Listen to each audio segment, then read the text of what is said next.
ሰላም ጤና ይስጥልን እንደምን ሰነበታችሁ የተከበራችሁ ተመልካቾቻችን ይህ ሳምንታዊው የስፖርት ፕሮግራማችን ነው። በዛሬው የስፖርት ፕሮግራማችን ለየት ባለ መልኩ የኢትዮጵያ እግር ኳስ ፌዴሬሽን ዋና ስራ አስፈጻሚ አቶ ባህሩ ጥላሁንን እዚህ ስቱዲዮ ጋብዘናል። በተለይም ከሳምንታት በፊት ከ17 ዓመት በታች ወጣት ብሔራዊ ቡድናችን ከ22 ዓመታት በኋላ ወደ አፍሪካ ዋንጫ መመለሱን ተከትሎ እንዲሁም ደግሞ ኢትዮጵያ የአፍሪካ ዋንጫ ለማዘጋጀት እያደረገችው ያለው እንቅስቃሴ ምን ይመስላል የሚሉ እንዲሁም የተለያዩ ጉዳዮችን የምናነሳ ይሆናል። እስከሚቀጥሉት ደቂቃዎች ድረስ አብራችሁ እንድትቆዩ ጋብዛለሁ። በመጀመሪያ እንኳን ደህና መጣ ባህሩ። እንኳን ደህና ቆየኝ።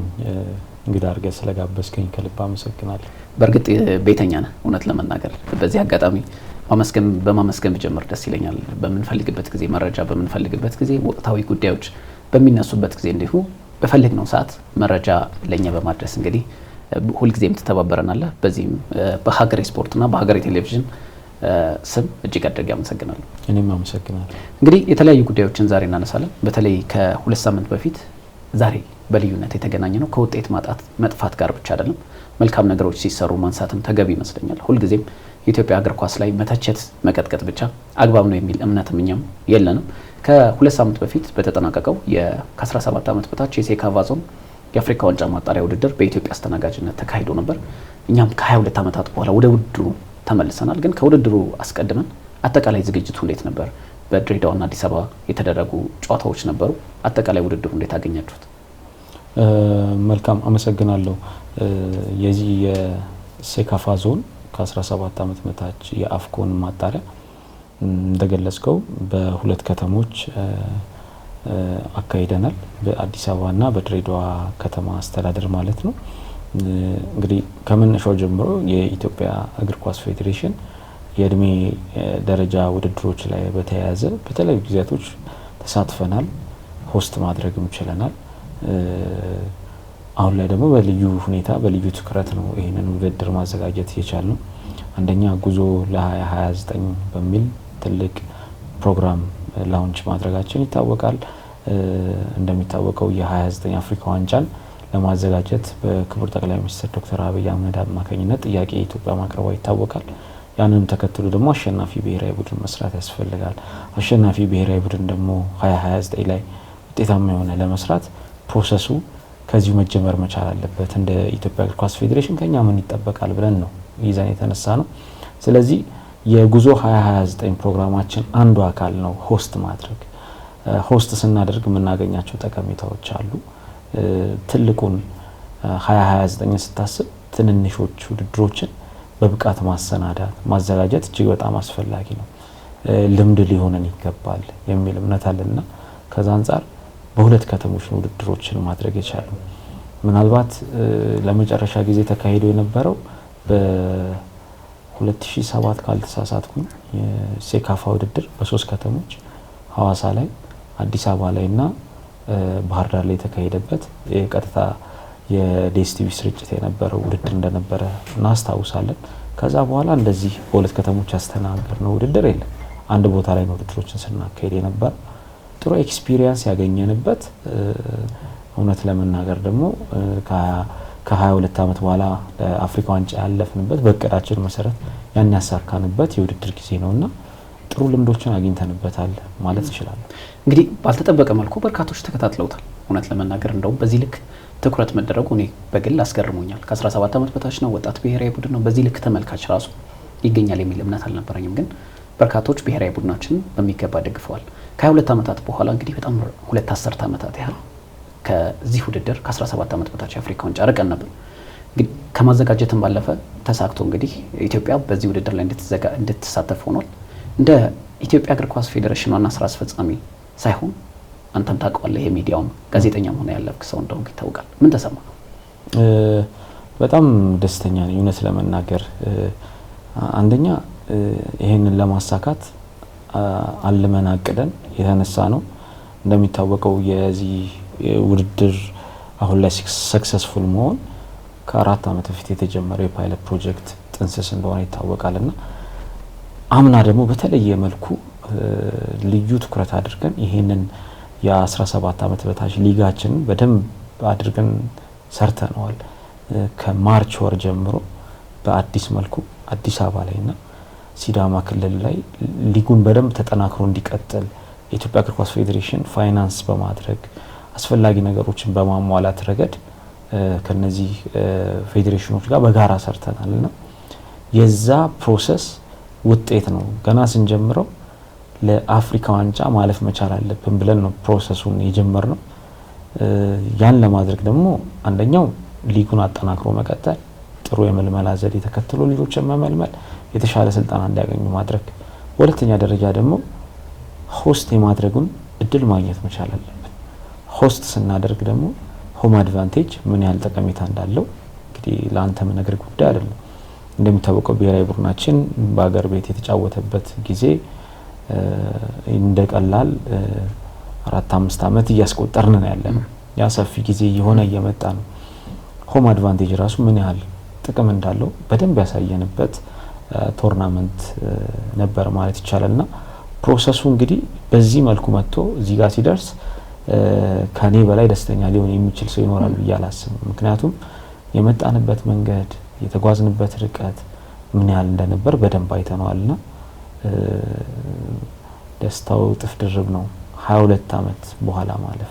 ግን ከደስታው ጎን ለጎን ደግሞ ቀጣይ አመት እንደግሞ ይሆን የሚለው ነገር ደግሞ ምላሽ ማግኘት እንዳለበት ደግሞ ስታስብ ደግሞ እሱም ደግሞ ሌላ የቤት ስራ እንዳለበት ሌላ አሳይመንት እንዳለበት ትረዳዋለህ ማለት ነው። ስለ ቀጣይ ተስፋ አስተዋራን እንዲሁ ኢትዮጵያ እግር ኳስን በሚወደው ልክ የተካሳ ህዝብ አይደለም።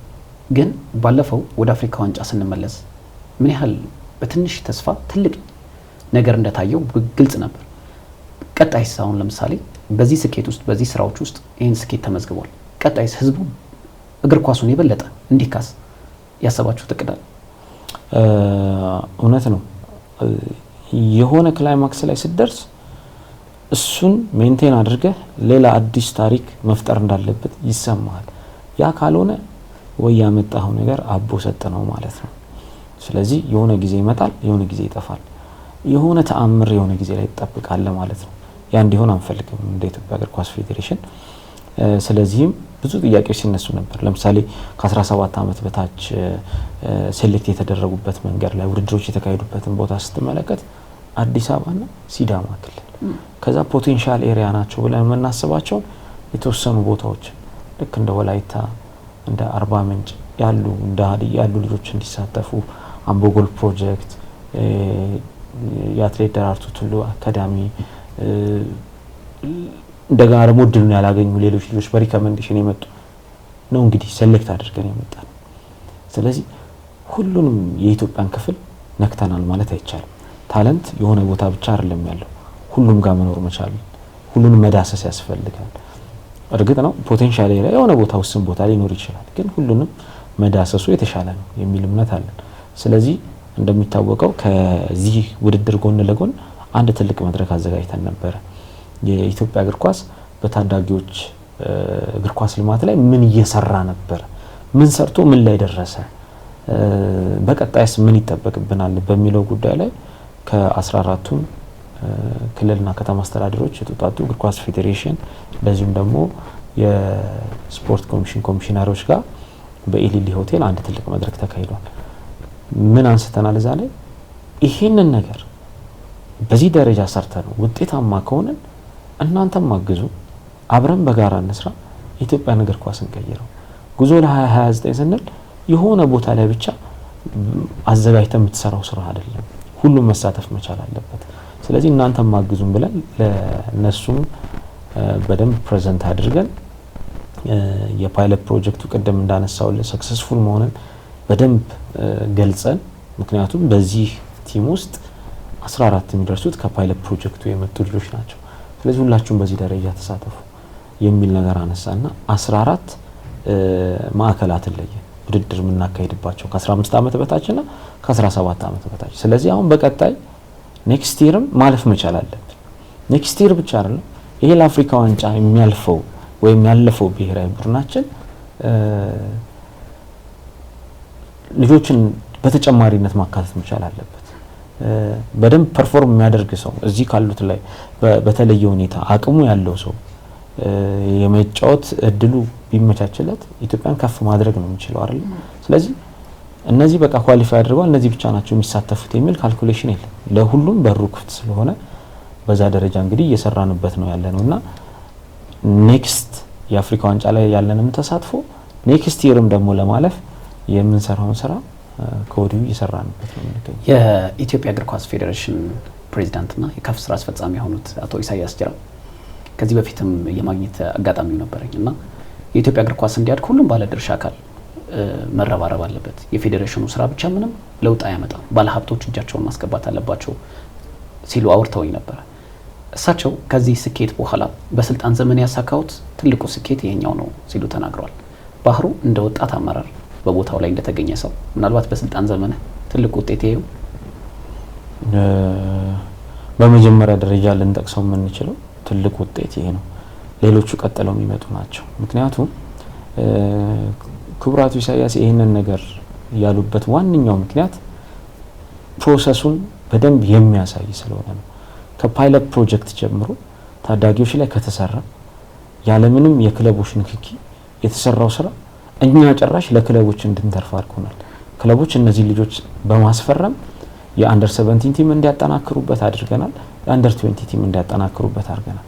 ስለዚህ ፕሮሰሱ በራሱ የመጣንበት መንገድ ያንን የሚያሳይ ነው። እውነት ነው ለአፍሪካ ዋንጫ አልፈናል። እውነት ነው ለቻን አልፈናል። ግን የተጠቀምናቸው ሙሉ በሙሉ በቀደም ሲል በነበረው የእግር ኳስ ሂደት ውስጥ ወይም ደግሞ በአመራር ሂደት ውስጥ ወይም የክለቦች ቅብብሎች ውስጥ የመጡ ወጣቶች የመጡ ተጫዋቾች ያስመዘግቡት ውጤት ነው። ይሄኛው ላይ ግን እዚህኛው ፕሮሰስ ላይ ግን ከመጀመሪያ እስከ መጨረሻው የአቶ ኢሳያስ ጅራ የእሳቸው አሻራ እጅግ በጣም ከፍተኛ ነው። ሀሳቡን ከማፍለቅ ጀምሮ የፓይለት ፕሮጀክት ብሎ ከመጀመር ጀምሮ ያ ስላለ ፕሮሰሱን እያየ ነው እዚህ ጋር ስለመጣን ነው አቶ ኢሳያስም በዛ ደረጃ ከምንጠቅሳቸው የመጀመሪያው አንዱ ነው የሚል ሀሳብ ያነሱ። ስለዚህ ያን ሀሳብ ደግፈዋል። ምናልባት ባሂ ከ2 አመታት በፊት የስሪ ፖይንት አካዳሚ ኢትዮጵያ ውስጥ አናውንስ ሲደረግ እዛ ቦታ ላይ ለመጀመሪያ ጊዜ ፕሮግራም የሰራ ነው እኔና ባልደረባዬ ገደብ አባይ ነበር እና በወቅቱ አንተም እዛ ቦታ ላይ ፕሬስ ኮንፈረንስ በተሰጠበት ወቅት እዛም ቦታ ላይ ተገኝተ ነበር እና አንድ የተናገርከው ንግግር ነበር። አሁን መለስ ብዬ እያሰብኩት ነበር። እነዚህ ልጆች ትልቅ ደረጃ ላይ እንደሚደርሱ በጣም እርግጠኛ ነኝ ብለህ በሙሉ መተማመን ስታወራ ነበር። ያ አይ ቲንክ ፕሮጀክቱ ያቀዳችሁት ፕሮጀክት በአካዳሚ ውስጥ የሚሰጡ ልጆቹ የሚሰጡት የተሟሉ የፋሲሊቲ ነገሮች በሙሉ ሁሉ የተሟሉ ነበሩ። ከነዛ ልጆች ውስጥ አሁን አንደር 17 ካለፉት ውስጥ የስሪ ፖይንት አካዳሚ ልጆች እዚህ ስብስብ ውስጥ ይገኛሉ። ያንን መንገድ አሳክተናል ብለህ ታስባለህ? የዛን ከተናገርከው ንግግር ሂደት አንጻር አሁን ልጆቹ ከተገኙበት ቦታ ጋር እውነት ለመናገር አሳክተናል። ምክንያቱም አሁን ያለው ስብስብ ውስጥ ምን ያህል የስሪ ፖይንት ልጆች አሉ ብለን ስንመለከት ከአራት ያላነሱ ልጆች አሉ እዛ ስሪ ፖይንት አካዳሚ ውስጥ የነበሩ ልጆች። ከነዚህ ከአራቱ በተጨማሪ ደግሞ ከፓይለት ፕሮጀክት ደግሞ ያመጣናቸው የፓይለት ፕሮጀክት ውጤት የሆኑ ልጆች አሉ። ስለዚህ ታዳጊዎች ላይ ምሰራ ከሆነ ሰክሰስፉል ትሆናል። እዛ ቦታ ቆየህም አልቆየህም ያንን ፕሮሰስ ግን በአግባቡ የሚመራው ያንን ፕሮሰስ በአግባቡ የሚሰራው አካል ከተቀመጠ ውጤታማ መሆን እንደሚቻል እርግጠኛ ነበር። ከዚህ ቀደም እንደምታውቀው እነ ሌጀንድ አዳነ ግርማ የመጡበት እነ ሳላዲን ሰይድ የመጡበትን ፕሮሰስ ከተመለከትከው በእነንትና ጊዜ የተሰራ ፕሮጀክት ነው እየተባለ ይጠቀሳል። የተከበሩ አቶ መላኩ ጴጥሮስ በጣም በተደጋጋሚ በታዳጊዎች እግር ኳስ ልማት ላይ ይነሳሉ። ምክንያቱም የሆነ ያስቀመጡት አሻራ ስላለ ማለት ነው። ፕሮጀክት ሲጀመር በሳቸው ዘመን ተጀመረ። ከዛ በኋላም ደግሞ እነዚህ ልጆች የፕሮጀክቶች ውድድር ላይ ተሳታፊ ሆኑ ነበር። ከዛ ፕሮጀክት ውድድር ላይ የመጡ ልጆች የኢትዮጵያ እግር ኳስ ከ31 አመት በኋላ ለአፍሪካ ዋንጫ እንድናልፍ ምክንያት ሆነዋል። ስለዚህ እነዚህ ታሪኮች በራሱ አንተ በኮንፊደንስ እንድታወራ የሚያደርጉ ናቸው። ይሄን ብቻ አይደለም፣ ሌሎች ዓለማት ላይም ደግሞ የምትመለከታቸው ነገሮች ይሄን በኮንፊደንስ እንድትገልጽ የሚያደርግ ነው። በወቅቱ ምናልባት የተጠራጠሩ ሰዎች ሊኖሩ ይችላሉ፣ ወይም ደግሞ ያው ቦታው ላይ ስላለ ለማለት ያህል ነው ወይም ደግሞ ለምርጫ ቅስቀሳ ባሳለፍነው ሳምንት በሰጠው መግለጫ ላይ ይህንን ፕሮጀክት ስንጀምር ለምርጫ ቅስቀሳ ነው ያሉን በርካቶች ነበሩ። እድሜ ከሰጠን ገና ብዙ እናያለን የሚል አንድ ኮት በጣም ትክክል። እሱን ያነሳው ዋነኛው ምክንያት ምን ነበር? እንደምታስታውሰው ይህ ፕሮጀክት የተጀመረው ኦልሬዲ የ2014 ዓመተ ምህረት መጀመሪያ አካባቢ ላይ ነበር የተጀመረው። ስራው ተጀመረና ወደ ፕሮሰስ ውስጥ ገብተው አሰልጣኞች ስልጠና ሰጥተን ሮድማፑ ምን መምሰል መቻል አለበት የሚለው በደንብ ቀርቦ አስታውሳለሁ። የካፍ ሴንተር ኦፍ ኤክሰለንስ በወቅቱ ቴክኒካል ዳይሬክተር የነበሩት ቴዎድሮስ ፍራንኮ፣ ክቡራቱ ኢሳያስ እንደዚህም የፊፋ ሰዎችን መጥተው በደንብ ፕሬዘንት ተደርጓል። ከየት ወዴት ነው መሄድ መቻል ያለብን። ኢቭን ኢሊሊ ሆቴል እንግዲህ ሽልማት የተሰጠ ልጆቹ ሽልማት የወሰዱበት ሆቴል ወይም ደግሞ ይሄ ተመሳሳይ መድረካውን አዘጋጅተናል ያልኩ ከውድድሩ እየተካሄደ አዘጋጅተን ነበር ያልኩ ሆቴል ላይ እንደዚሁ ክልሎችን ጠርተን ፕሬዘንቴሽን ቀርቦላቸዋል። በወቅቱ አግዙን፣ ይሄን ለመስራት አስበናል። ፕሮጀክት ይሄ የዴቨሎፕመንት ስራ ዝም ብሎ ፌዴሬሽን ላይ ወሮራ መተው አይደለም፣ ጆይንትሊ ይሰራ የሚገባ ነገር ነው የሚለውን ነገር በደንብ ፕሬዘንት ተደርጎ ነበር። ያ ፕሮሰስ እንግዲህ እያለ መጥቶ እዚህ ላይ ደርሷል። በወቅቱ የምታስታውስ ከሆነ ውድድሮች ነበሩ። አርባ ምንጭ ላይ ውድድር ነበር። ከዛ ውድድሮች በፊት ለልጆቹ ግዴታ የስልጠና ቁሳቁስ ማከፋፈል መቻል አለብን። ለምሳሌ ትጥቆችን እኛ ነበር በሲንጀር ስናሰፋ የነበረው ማሽኑን ገዝተን ምን ብለን ካፍ ሴንተር ኦፍ ኤክሰለንስ ላይ ማለት ነው። በወቅቱ የሀገር ውስጥ የትጥቅ አምራች ድርጅቶች በስፋት እንደዚህ ወደ ማርኬት ውስጥ አልገቡም ነበር። ወይ ቢገቡም ደግሞ በደንብ ተደራሽ አልነበሩም እና ያንን ስራ ጀመርነው እኛ ራሱ በልብስ እያሰፋን ከመርካቶ ጣቃ የሆነ ጨርቅ ተገዝቶ ምናምን በዛ ነው ስራው የተጀመረው። ክቡር ፕሬዚዳንታችን ደግሞ በሁሉም ፕሮጀክቶች ላይ ዞረዋል። ምክንያቱም ፕሮጀክቱ ምን ነበር? ዋን ቦል ፎር ዋን ቻይልድ ነው የነበረው። ስለዚህ ለእያንዳንዱ በዛ ፕሮጀክት ውስጥ ላለ ኳስ መስጠት መቻል ነበረብን። ክቡር ፕሬዚዳንት ይሄንን ቱር ሲያደርጉ ግን ኢቨን ከኛም ከፌዴሬሽን ውስጥ ያሉ ሰዎች ትረስት ያላረጉት ነበሩ። ስለዚህ ያው እንግዲህ ለቀጣይ ለመመረጥ ነው የምርጫ ቀስቀሳ ነው የሚሉ ሀሳቦች በስፋት ይነሱ ነበር። ነገር ግን ያ አልነበረም ፖይንቱ። እሳቸው ህልም ይሄን ነገር ማሳካት ነው። ተሳክቶ ሆኖ ደግሞ አይተናል። ስኬት ሲመጣ ሙገሳም ትንኮሳም አይጠፋም። በስሪ ፖይንት በተለይ መሀል ላይ ብዙ ጥያቄዎች ተነስተውበት ነበር። ግቡን አልመታም፣ በጥሩ መንገድ እየተጓዘ አይደለም፣ ፌል ያደረገ ፕሮጀክት ነው በሚሉ በርካታ ሀሳቦች ይነሱ ነበር። ግን በዚህ በአንደር 17 ብሔራዊ ቡድን ውስጥ ከተገኙት 4 ተጫዋቾች የስሪ ፖይንት አካዳሚ ተጫዋቾች ናቸው። ከአንድ አካዳሚ 4 ተጫዋቾችን ማፍራት ቀላል የሚባል ቁጥር አይደለም። እድሉን ያላገኙ ደግሞ በርካታ ከዋክብቶች እዛው አካዳሚ ውስጥ እንዳሉ ማሳያ ነው። ስሪ ፖይንት አካዳሚ በሚገባው ልክ አልተመሰገነም ብለው አንዳንዶች ጥያቄ ያነሳሉ። ፌዴሬሽኑ ሙሉ ድርሻውን ለራሱ ነው የወሰደው ወይ ደግሞ የበለጠ የበላይነቱን ለማረጋገጥ የፈለገው ፌዴሬሽኑ እንጂ ስሪ ፖይንት አካዳሚ በዚህ ልክ አልተመሰገነም ይላሉ። ምናልባት እዚህ ላይ ምላሽ ይኖራል? እውነት ለመናገር የኢትዮጵያ እግር ኳስ ፌዴሬሽን ያቀዳቸው የዘረጋቸው መስመሮች ናቸው ሁሉ ማለት ይቻላል።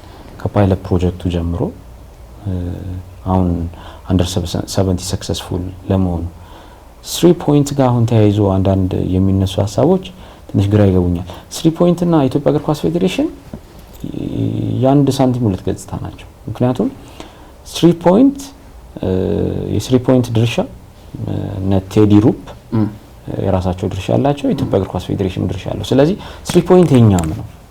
ኖርማሊ እኛ ከተመሰገነ ስሪ ፖይንት አብሮ የሚመሰገንበት ነው። እኛም ይሄንን ነገር በተለያዩ መድረኮች ላይ እውቅና እየሰጠን የመጣንበት ሂደት ነው ያለው። ስለዚህ የኢትዮጵያ እግር ኳስ ፌዴሬሽን የሙገሳ ነጥቂያ ውስጥ ተሯሩጦ የሚገባበት አይደለም። እውነት ለመናገር እኮ ወቀሳው ላይም እኮ ላይን ሼሩን የሚወስደው ፌዴሬሽኑ ነው አይደል? የኢትዮጵያ እግር ኳስ ፌዴሬሽን ተብሎ ነው እንጂ ሌላ አካል ተጠርቶ አይደለም ወቀሳ የምንወቀሰው። ይሄንን ሪስክ ወስደን እንደዚህ አይነት ኢንቨስት ማድረግ እፈልጋለሁ ያለን ሰው ኦኬ ብለን ሌላ አካል ተቀብሎ ሊያስተናግደው ሲገባ ሌላ አካል ነው ይሄን ማመቻቸት ያለበት ቦታ መሬት ምናምን። የኢትዮጵያ እግር ኳስ ፌዴሬሽን ይሄን ፋሲሊቲ ተጠቀም ብሎ የኛ ፋሲሊቲውን ሰጥቶ በዛ ደረጃ ልጆቹ እንዲያርፉ ተደርጎ ኢቭን የምልመላ ሂደቱ ላይ ችግር እንዳይገጥሙ እኛ የዘረጋነው ፕሮጀክት አለ ፓይለት ፕሮጀክት ከነዚህ ልጆች ሰሌክት ማድረግ ይቻላል እየተባለ በዛ ደረጃ ተዋውለን ወደ ስራ የገባነው ነውና የአንደር 17 ሰክሰስፉል ነው የኢትዮጵያ እግር ኳስ ፌዴሬሽን ጠንካራ ስራ ነው። የአዲስ አበባ እግር ኳስ ፌዴሬሽን ጠንካራ ስራ ነው። የሲዳማ እግር ኳስ ፌዴሬሽን ጠንካራ ስራ ነው። በዚህ ሂደት ውስጥ ያለፉ ሌሎች ክለቦችም ጠንካራ ስራ ነው። የስሪ ፖይንትም እንደ ማንኛውም በአካዳሚ ውስጥ እንዳለፈ አካል የነሱም ጠንካራ ውጤት ነው። የዛ ማሳያው ያው አሁን ላይ ያገኙት ያለው ሪዋርድ አሁን ላይ ያገኙት ያለው በየክለቡ እያስፈረሙበት ያለው ነገር ማሳያ ነው ማለት ይቻላልና እንደውም እንዳሳባችን ቢሆን ሁለታችን እንዳቀር ነው ቢሆን ስሪ ፖይንትም ኢትዮጵያ እግር ኳስ ፌዴሬሽን እንዳቀል ነው ቢሆን ኖሮ በርካታ ልጆችን ወደ አውሮፓ መላክ ነበር። ከዛው ጋር ከነሳልኝ አይቀር በተለይ አንተም በወቅቱ በመግለጫ ላይ ለኛም ሐሳብን ሰጥተን ስለነበር ትልቁ የኢትዮጵያ እግር ኳስ ፌዴሬሽን ነው የስሪ ፖይንት አካዳሚ ትልቁ ታርጌቱ እነዚህን ተጫዋቾች ለውጭ ገበያ ማቅረብ ነው። በኢትዮጵያ ያልተለመደ አይነት አሰራር ሰርተን እነዚህን ተጫዋቾች በትልልቅ የአውሮፓ ሊጎች መመልከት እንፈልጋለን የሚል አስተያየት ሰጥታችሁ ነበር። ያንንም መሰረት ያደረገ የስልጠና ሂደቶች፣ የትምህርት ሂደቶች፣ የብቃት ሂደቶች ስትሰጡ ከርማችኋል። በዚህ አንደር 17 ውስጥ በጣም ጥሩ ብቃት ያሳዩ ተጫዋቾች አሉ። እንደነ ዳዊት ካሳው፣ ቢኒያም አብርሃ የመሳሰሉ በጣም ትኩረትን የሚሰቡ አይነት ተጫዋቾች ተመልክተናል። እንደውም ዳዊት ካሳው የውድድሩ ከፍተኛ ግብ አስቆጣሪ ሆኖ ነው ያጠናቀቀው። እነዚህ ተጫዋቾች ለሀገር ውስጥ ክለቦች ነው የሸጣቸዋቸው። በሸገር ሲቲ ፈርመዋል። 3-4 ተጫዋቾች ፈርመዋል። በፊርማው ወቅት አንድ ተጫዋች ስላልተገኘ እንደውም ከዛ ጋር ማያይዘን ምላሽ የሰጠበት አጋጣሚ ስለነበር ግን እነዚህ ተጫዋቾች የምር በኢትዮጵያ ፕሪሚየር ሊግ አሁን በዛም እያደገ የማይገኘው የኢትዮጵያ ሊግ ውስጥ መገኘታቸው ምናልባት ኪሳራ ይሆን? እውነት ለመናገር ታርጌታችን የአውሮፓ ማርኬትም ነው። ከማርኬት አንፃር ካየ ነው ዋናው ፖይንት ግን እግር ኳሱን ማሳደግ ኮምፒተንት የሆነ ብሔራዊ ቡድን እንዲኖር ማድረግ ነው። መሰረቱን ጀምረናል። አንደር 17 ላይ የተመለከትናቸው ነገሮች አሉ። በዚህ ውጤትም ዝም ብሎ መታበይም አንፈልግም እውነት ለመናገር ምክንያቱም ነገ መድገም መቻል ያስፈልጋል። ይሄ ነገር ትክክለኛ ፕሮሰስ ከሆነ ነገ መድገም መቻል ያስፈልጋል። ያንን ለማድረግ ደግሞ መጣር መስራት በእኛ በኩል ይጠበቃል። እነዚህ ልጆች ወደ ተለያዩ ክለቦች እየገቡ ነው ያሉት። በርካታ ከአሁን 3 ፖይንት ስለተጠቀሰ እንጂ በርካታ የፓይለት ፕሮጀክቱ ልጆች በተለያዩ ክለቦች ውስጥ በአሁኑ ሰዓት እየተጫወቱ ነው። ከ400 በላይ የሚሆኑ ተጫዋቾች በተለያዩ ክለቦች ውስጥ እየተጫወቱ ነው በአሁኑ ሰዓት የሚገኙት። ከየት የወጡ ልጆች ናቸው? ከዚህ ከፓይለት ፕሮጀክቱ ላይ የወጡ ልጆች ከ1000 ምናምን በላይ ነው እንግዲህ ሰልጣኝ የነበረው። ከነዛ መካከል 400 ምናምን አካባቢ የሚደርሱት በተለያዩ ቲሞች ውስጥ በአሁኑ ሰዓት ገብተው የተጫወቱ ነው። አይዘር አካዳሚ ውስጥ ይገኛሉ ወይም ደግሞ በተለያየ እድሜ ደረጃ ውስጥ በሚገኙ ክለቦች ውስጥ እየተጫወቱ ነው። እንደዚሁም ደግሞ በሲኒየር ደረጃ የምንጠቅሳቸው በተለያዩ ሌቭል ላይ ባሉ ሊጎቻችን ላይ እየተወዳደሩ ነው የሚገኙት።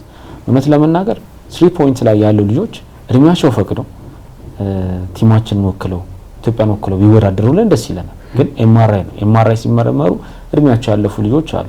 ሳይችሉ ቀርተው አይደለም፣ በጣም ቲሙን ሊያጠናክሩ የሚችሉ በደንብ ፐርፎርም ሊያደርጉ የሚችሉ ነገ ሀገራችን ተስፋ የምታደርግባቸው ልጆች አሉ።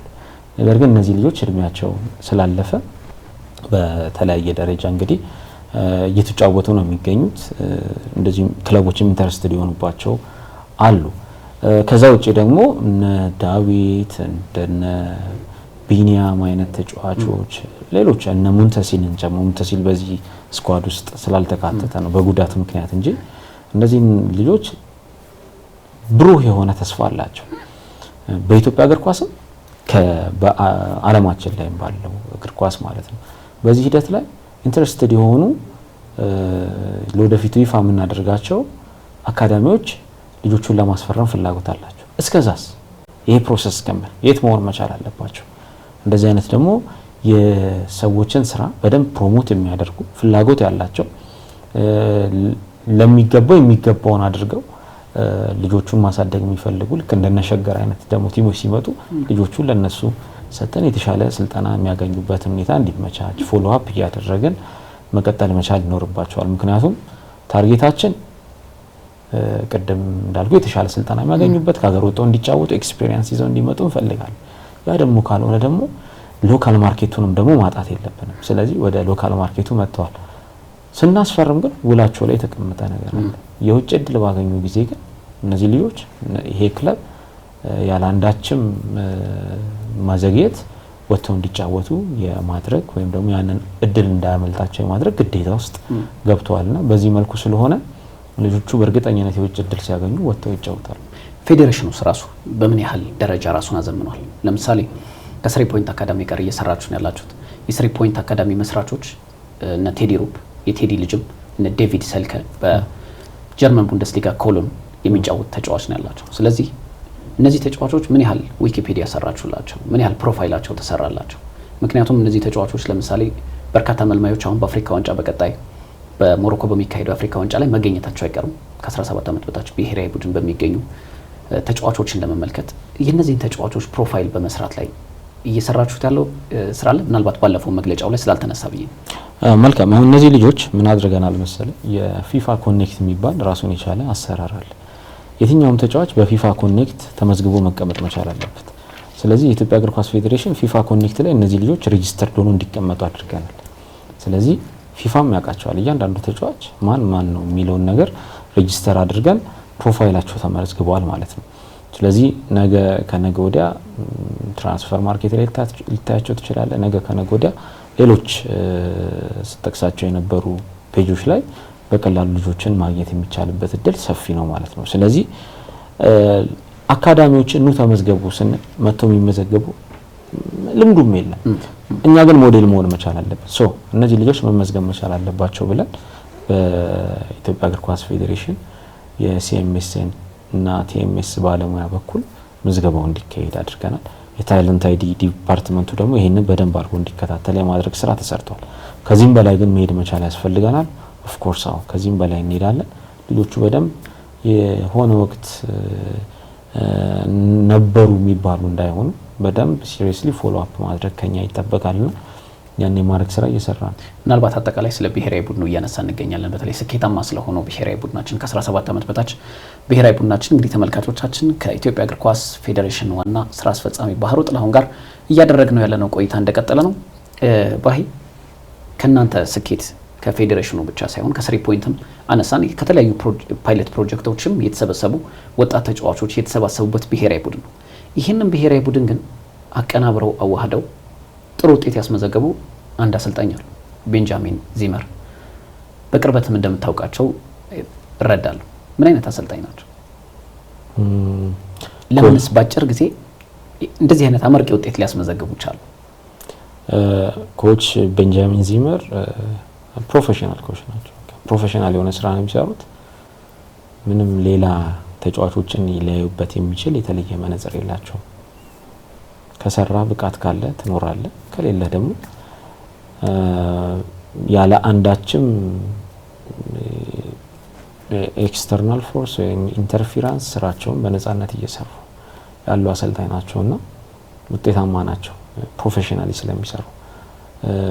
ግን ደግሞ እሳቸውን ብቻ ደግሞ ነጥዬ እንትን ማለት አልፈልግም። በዚህ ፕሮሰስ ውስጥ ያለፉ ሰዎች አሉ። ከፈቀድክልኝ ላነሳቸው የምችል አንደኛው ይሄ ፕሮጀክት ገና ስንጀምረው ሀሳቡን ያነሳ ነው ሐዋሳ ላይ ነው። ሐዋሳ 2016 እኔና ዶክተር ሳሙኤል የኢትዮጵያ እግር ኳስ ፌዴሬሽን ሜዲካል ዳይሬክተር ነው። በጣም ብሪሊያንት ብዙ ሀሳቦች ያሉት የሆነ ሀሳብ ስታነሳ አንተ ያነሳውን ነገር በደንብ ጥፍ አድርጎ የተሻለ አድርጎ ማቅረብ የሚችል ከሜዲካል አስፔክቱ ውጪም በጣም ቨርሳታይል የሆነ ኖሌጅ ያለው ልጅ ነውና በዚህ አጋጣሚ ማመስገን እፈልጋለሁ። እሱ ቁጭ ብለን ሐዋሳ ላይ ያያየ እንደምታስታውሰው በአመቱ መጨረሻ ላይ አንደር 17 ማጠቃለያ ውድድር እናካሄዳለን። ግን ከክልል 2 ክልል 14 ክልል ነው 2 ቲም ይመጣል። ከ20 ፕሪሚየር ሊግ ቲሞች ውስጥ 6 ወይ እንደዚህ መጥተው ነው የሚወዳደሩት። እንደው መርሃ ግብሩን አድርገዋል ለመባል ካልሆነ በስተቀር ለኢትዮጵያ እግር ኳስ ጠብ የሚል ነገር እንዳልሆነ በጣም አንደርስታንድ እናደርጋለን። ምንድነው ማድረግ መቻል ያለብን የሚለው ነገር ይሄን በደንብ ተመልክቶ ሊሰራ የሚችል ዲፓርትመንት አለ። ኖርማሊ ለምሳሌ ቴክኒካል ዲፓርትመንት ግን ምንድነው ቴክኒካል ዲፓርትመንቱ ፌል ያደረገው በዚህ ጉዳይ ላይ የሚለው ማየት ነበረብንና አወራን ሀሳብ የሆነ መነሻ ነገር እስኪ ብናዘጋጅ የሚል አይዲያ ነው ይዘን የተነሳ ነው። እንደሚታወቀው አንደኛ በጀት አልነበረንም እንደምታውቀው በዛ የተነሳና አንደኛ ሁለተኛ ነው ፕሪፓሬሽን ያስፈልጋል። አንዳንዴ ስትወዳደር እኮ ምን አይነት ቲም ይዘህ ነው የምትወዳደረው የሚለው ነገር በደንብ መታየት መቻል አለ። በዛ የተነሳ 2017 አንወዳደርም ማለት የምታስታውስ ከሆነ አንደር 17 አንደኛ የበጀት ጉዳይ ነው እውነት ለመናገር፣ ሁለተኛ የፕሪፓሬሽን ጉዳይ ነው አንሳተፍም ማለት። በዚህ መልኩ 130 ሚሊዮን ህዝብን የያዘች ሀገር በ6 እና በ5 የምትወከልበት ምንም አይነት ምክንያት የለም። ስለዚህ የሆነ ቦታ ጋፕ አለ ማለት ነው። ይሄ ደግሞ ሁሌም የክቡር ፕሬዝዳንታችን ጥያቄ ምን ጋር ነው ጋፓችን የሚለው።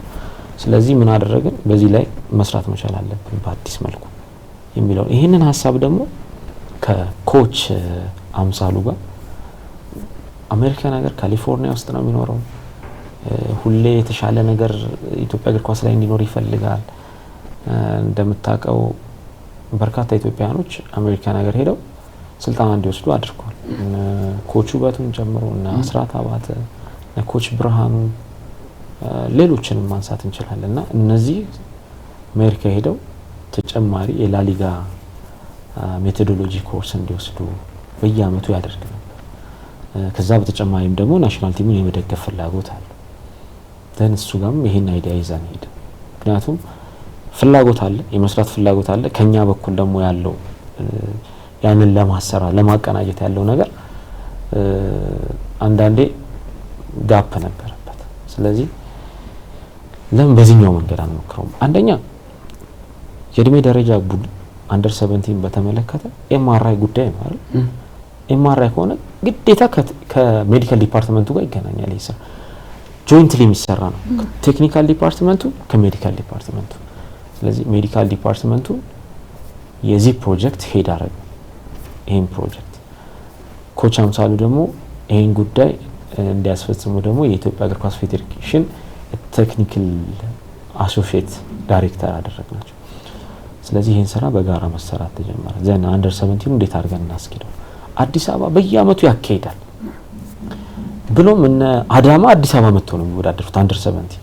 ስለዚህ እንደዚህ የሚሰሩትን ፕሮሞት ማድረግ ያስፈልጋል። እየሰራ ያለው ነው ክልል ደግሞ ነገ ጥያቄ ቢመጣበት ሊመልሰው ይገባል።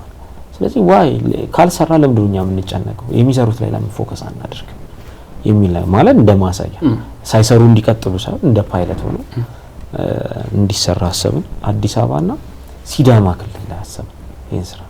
ስለዚህ ኢትዮጵያ እግር ኳስ ፌዴሬሽን ምን ያደርጋል? ፋይናንስ ያደርጋል። ውድድሩ ፋይናንስ ያደርጋል ክራይቴሪያ ቤዝድ ነው። ልክ ፊፋ እኛን ገንዘብ ዝም ብሎ ብድግ አድርጎ አይሰጥም። ለምሳሌ አንደር 17 ሊግ አለኝ ስትል ከ6 ወር ያላነሰ ውድድር መካሄድ መቻል አለበት። 6 ወር በታች ከሆነ እንደ ሊግ አይቆጥሩም። ከ90 በላይ ውድድር መካሄድ መቻል አለበት።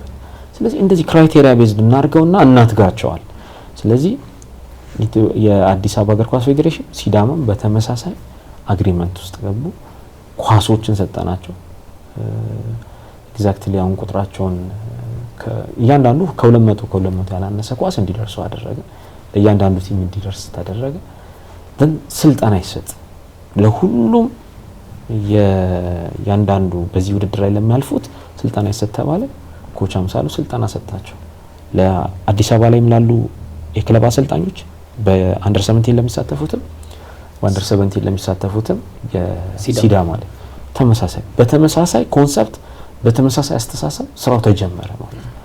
ይሄ ፕሮሰስ ነው እያለ ወደዚህ ውጤታማነት የመጣው። በዚህ ሂደት ውስጥ ደግሞ ኮች ቤንጃሚን የኖርዝ ካሊፎርኒያ ወይም ኖርካል ፕሪሚየር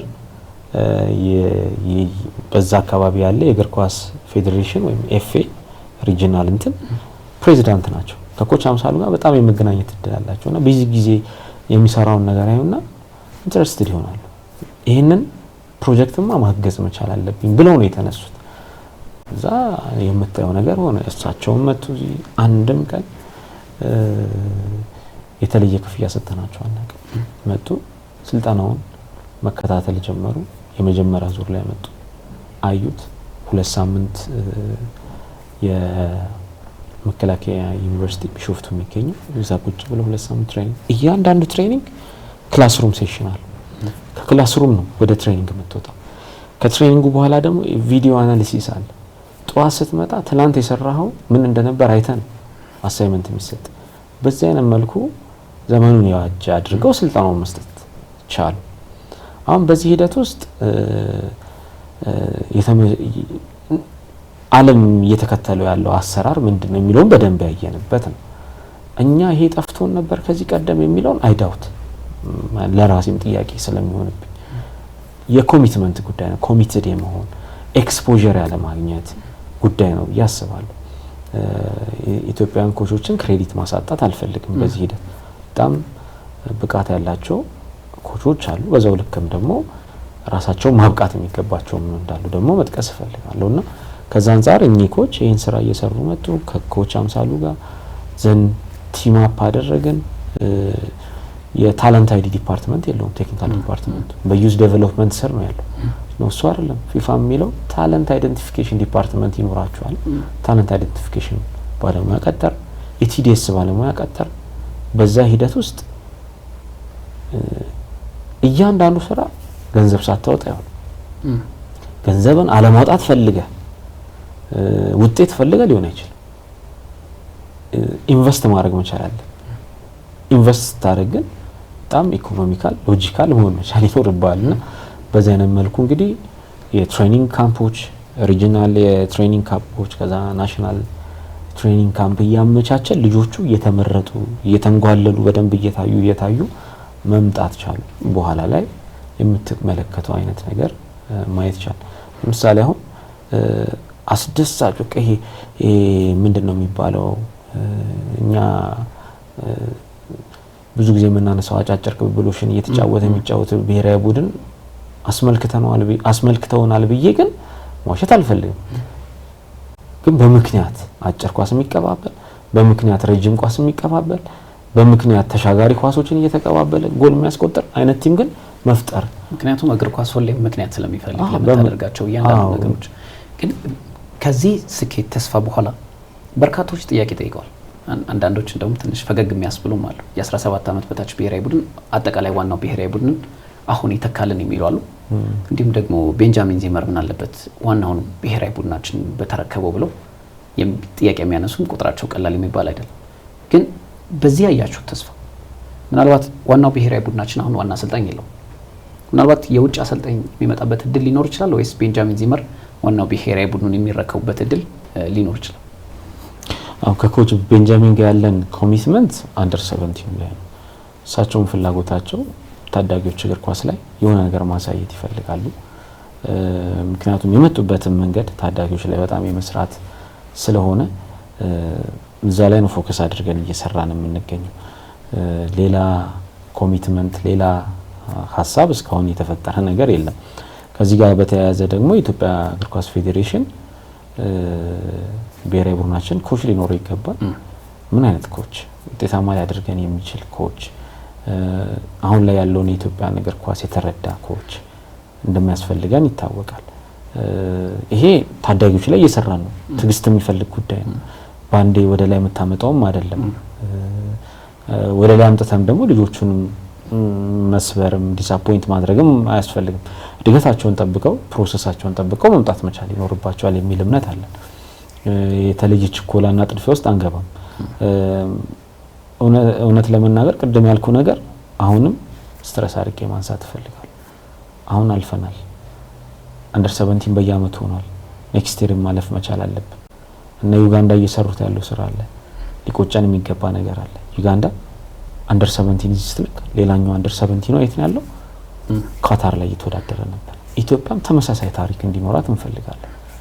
ልክ እንደተባለው ለዓለም ዋንጫ ማለፍ የሚችል በየጊዜው ለአፍሪካ ዋንጫ ማለፍን ኖርማል ያደረገ ኳሊፋይ ማድረግን የተላመደ ብሔራዊ ቡድን የተላመደ ትውልድ እንዲኖረን ያስፈልጋል። ያን ማድረግ ስትችል ቀጥሎ የሚመጣው ደግሞ ኮምፒተንት ሆኖ በደንብ አፍሪካ ዋንጫን ለማንሳት ለዓለም ዋንጫ በተደጋጋሚ የሚያልፍ አይነት ቲም መስራት ይቻላልና ፕሮሰስ አለው። አሁን ለጊዜው ኮች ቤንጃሚን አንደር 17 ላይ ነው የሚሰሩት። ምናልባት ከአንደር 17 በኋላ ወይ ደግሞ ከ17 ዓመት በታች ብሔራዊ ቡድናችን በኋላ ወደ አፍሪካ ዋንጫ የተመለከቱ መረጃዎቻችን እናልፋለን። አንተም አንድ ሁለት ጥያቄ የምናነሳለት ጥያቄዎች ይኖራል፣ በተለይ ከአፍሪካ ዋንጫ ጋር ተያይዞ የሚነሱ ከኢትዮጵያ እግር ኳስ ፌዴሬሽን ፕሬዚዳንት ኢሳያስ ጅራ ጋር ምናልባት አንድ ጥያቄ ላንሳል። በዚህ ስኬት ውስጥ በመግለጫው ላይ አልተገኙም። በተደጋጋሚ እንደውም አንዳንዶች ምን ይላሉ፣ ለምሳሌ የአትሌቲክስ ፌዴሬሽን መግለጫ በሚኖሩበት ጊዜ፣ የኦሎምፒክ ኮሚቴም መግለጫ በሚሰጥበት ጊዜ ብዙ ጊዜ ፕሬዚዳንቶች ይገኛሉ። በአሰልጣኞች ሹመትና ስንብት ወቅትም የኢትዮጵያ እግር ኳስ ፌዴሬሽን ፕሬዚዳንት ብዙ ጊዜ ሲገኙ አንመለከታቸው። ብዙ ጊዜ ባህሩ ጥላሁን እዛ ቦታ ላይ ሁሉንም እያስኬደ ይገኛል፣ መግለጫዎችም ለመስጠት ወደ ኋላ አይልም። በዛ ልክ ደግሞ ባህሩን ለመተቸት በጣም በር ከፋች ሆኗል ብለው ብዙዎች ያነሳሉ፣ ከሚዲያዎች ጋር የበለጠ ስለሚጋፈጥ። የመጀመሪያው ለምንድን ነው ፕሬዚዳንታችን የእግር ኳስ ፕሬዚዳንታችን በመግለጫዎች ላይ በአሰልጣኞች ሹመትና ስንብት ወቅት ላይ እንደዚህ አይነት ስኬቶች በሚገኙበት ጊዜ ላይ የማይገኙበት ምናልባት የተለየ ምክንያት ካለ? ኖርማሊ አሁን የትኛው አሰራር ነው ትክክል የሚለውን ማየት ያስፈልጋል ብዬ አስባለሁ። እንደዚህ አይነት ፕሬሰሮች ላይ ክቡር ፕሬዚዳንት ወሳኝ በሆኑ ቦታዎች ላይ ይገኛሉ። እንደምታውቀው ወሳኝ ናቸው። የሳቸው ፕሬዘንስ አስፈላጊ በሆነባቸው ቦታዎች በጠቅላላ እንዲሁም ማየት ከሆነ የዚህ ፋይናል ፕሬስ ኮንፈረንስ ላይ ካልሆነ በስተቀር በጣም ብዙ ቦታዎች ላይ ተገኝተው በአካል ኤክስፕሌን አድርገዋል። ኤክስክሉሲቭ ኢንተርቪውም የሰጡባቸው ቦታዎች እንዳሉ ማየት ይቻላልና ከስራ መደራረብ እንደገና ደግሞ ይሄ የሳቸው ፕሬዘንስ አስፈላጊነት ጋር በተያያዘ ነው ይሄን ነገር ጽህፈት ቤቱ ማኔጅ ማድረግ ይችላል የሚለውን በመረዳት እድሉን በተደጋጋሚ ለኛ በመስጠት በተለይ ለኔ በመስጠት እንግዲህ ፕሬሰሮች እንዲሄዱ ተደርጓል ማለት ነውና ትክክለኛው መንገድ ይሄ ይመስለኛል እውነት ለመናገር። ምክንያቱም የተለያየ ሰው በተሳተፈ ቁጥር የሚነገሩ ሀሳቦችም ምኖችም ምናልባት ሌላ ኢሹ ሊፈጥሩ የሚችሉ ሊሆኑ ይችላሉ ብዬ አስባለሁ። ግን በሚባሉ ጉዳዮች ላይ የፌዴሬሽኑን አቋም በስራ አስፈጻሚ በኩል ያሉ አቋሞችን በደንብ ኤክስፕሌን የሚያደርግ አካል ካለ የፌዴሬሽኑ የጽህፈት ቤት ስራ ነው ተብሎ ኢትዮጵያ እግር ኳስ ፌዴሬሽን ላይ ስለሚታሰብ ጽህፈት ቤቱ ማኔጅ እንዲያደርግ ነው የሚያደርጉት።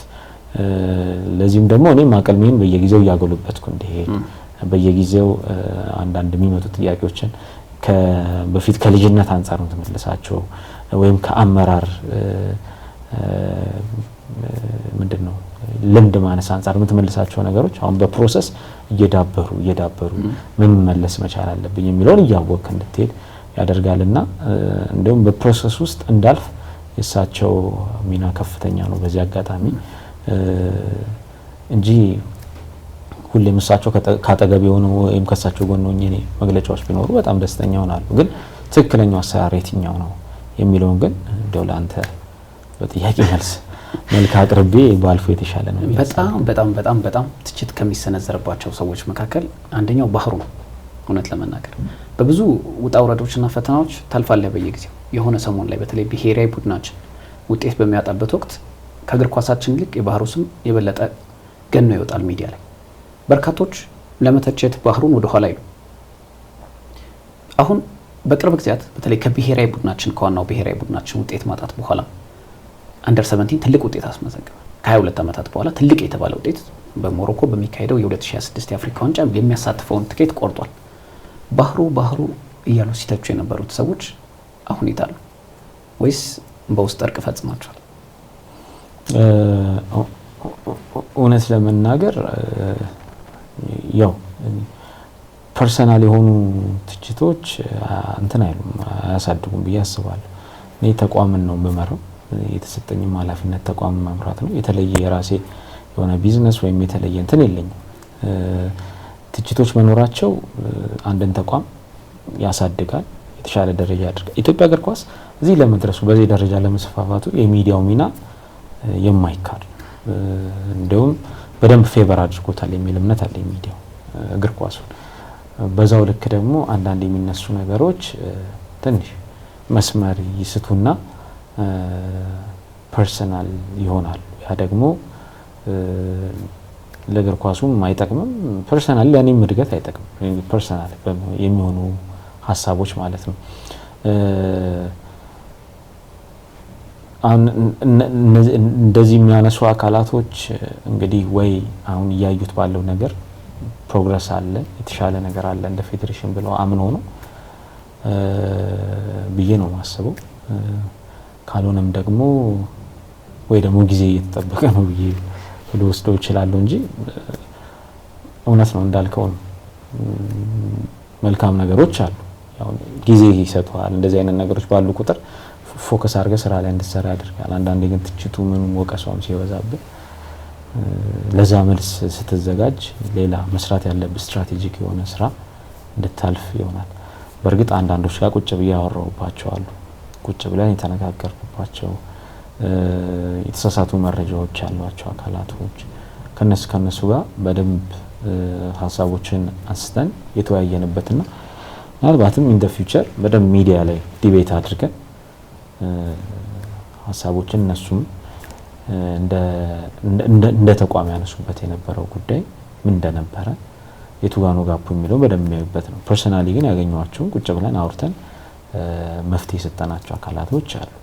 እውነተኛ ሀሳብን ይዘው እውነተኛ ችግሮች አሉ ብለው በትክክል የሚዘግቡ ጋዜጠኞች አያያዛችሁም ይመስላል። ፌዴሬሽኑ ጋዜጠኞችን አንዳንድ ጊዜ ያርቃል ይባላል።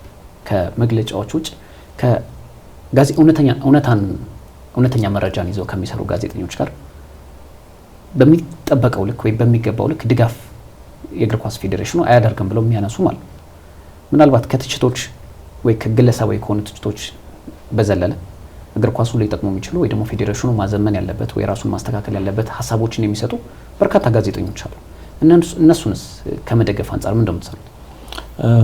ኖርማሊ ምን አይነት ድጋፍ ነው የሚፈልገው? ድጋፍ ምን አይነት ነው? እንደ ፌዴሬሽን በሚያስፈልጉ ለምሳሌ እነዛ ጋዜጠኞች ያላቸውን ሀሳብ አቅርቦ ከመስራት አንፃር አንደኛው ድጋፍ ሊሆን ይችላል። ለምሳሌ በዚህ መልኩ መጥተው ፌዴሬሽን ላይ ይሄ ፕሮፖዛል አለ ለምሳሌ ብለው ይዘው የመጡ የተገፉ የሉ።